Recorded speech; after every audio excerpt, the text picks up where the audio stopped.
After performing calibration, there are many ways to optimize your measurements. So choosing the right settings for your DUT is very important because settings used for one may not work well for others. For example, if you're measuring an amplifier, you cannot have the same output power as you would have with the filter, as this may burn the VNA receivers.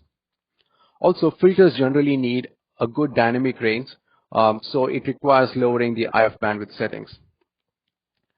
Thus, IF bandwidth setting plays a critical role in most measurements. If you narrow the IF bandwidth, the instrument's self-noise is reduced and thus widens its dynamic range. On the other hand, with wider IF bandwidth, you would achieve poorer dynamic range, but it improves the measurement speed overall.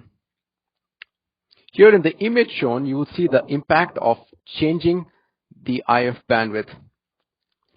Clearly, there is about 20 dB improvement in the dynamic range by lowering the IF bandwidth from 10 kHz to 100 Hz. So the key rule to understand here is that by narrowing the IF bandwidth by 10 times, you will observe a 10 dB reduction in the instrument's noise flow. Likewise, an increase in the IF bandwidth setting by 10 times raises the noise flow by 10 dB. This chart illustrates the trade-off between the dynamic range and sweep speed of the 5048 VNA and Planar 804 VNA. Users can operate at any point along this curve and by choosing a corresponding IF bandwidth. But a similar pattern would apply for any other VNA.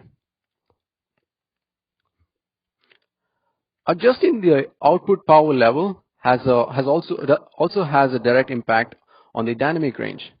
As you may see from the image, there is quite a difference in the dynamic range with the output power set at -10 dBm compared to +10 dBm.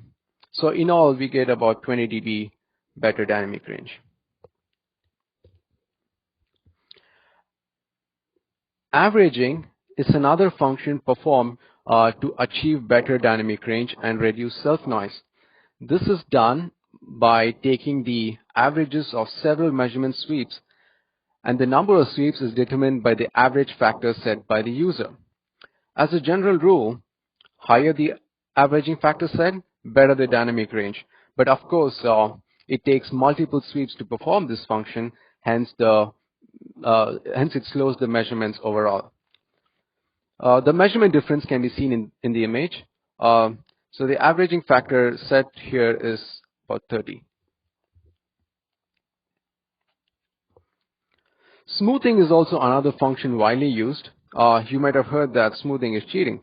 It is kind of true because this function does not truly reduce the instrument noise, but rather it averages the adjacent points of the trace as determined by the moving aperture. Also, it is important to remember that smoothing does not improve the dynamic range of the analyzer.